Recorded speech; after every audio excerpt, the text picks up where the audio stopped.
I'm Roshni Murthy at Nathan Phillips Square. In a city that's known around the world for its beaches, it is quite fitting that today down south, the Olympic flame took a tour along the shores of Rio.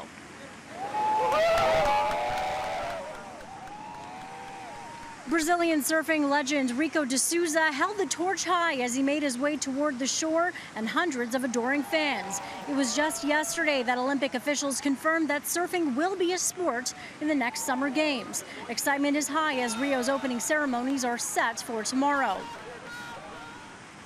Olympics just started in like 4 days. I'm telling you, stuff like this are going.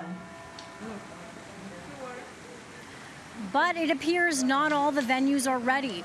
This video was posted by Jamaican athletes. It shows the bathroom in their room is still under construction, and it's images like these that are threatening to snuff out the Olympic spirit before the flame is even lit.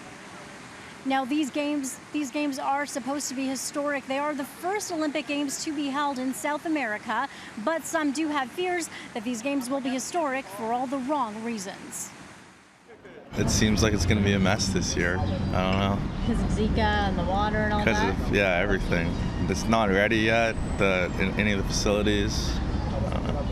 But I do want to see how it turns out, so I will check it out.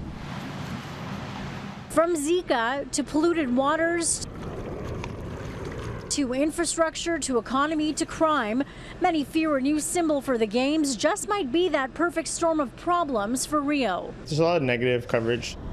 But members of Toronto's Brazilian community refuse to accept it. It's such a nice country to visit. We have maybe some problems sometimes, but it's a nice place to live, to visit.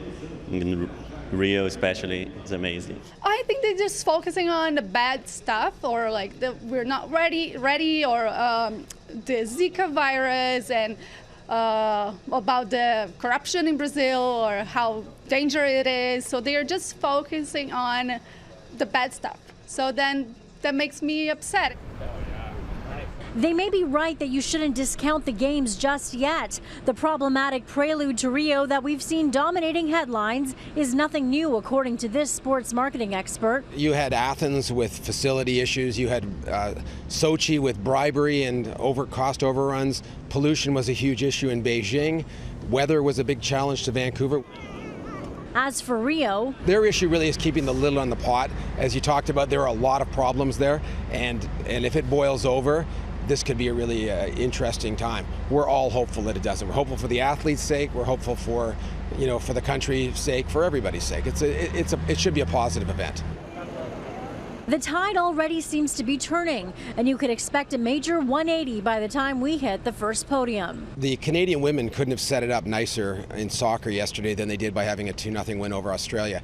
That really sort of starts to change the channel. I mean, if they'd gotten walloped yesterday, we might be talking a little bit more of a woe is me story. But really, it's once the athletes start participating, and if your athletes do well, it's a bonus.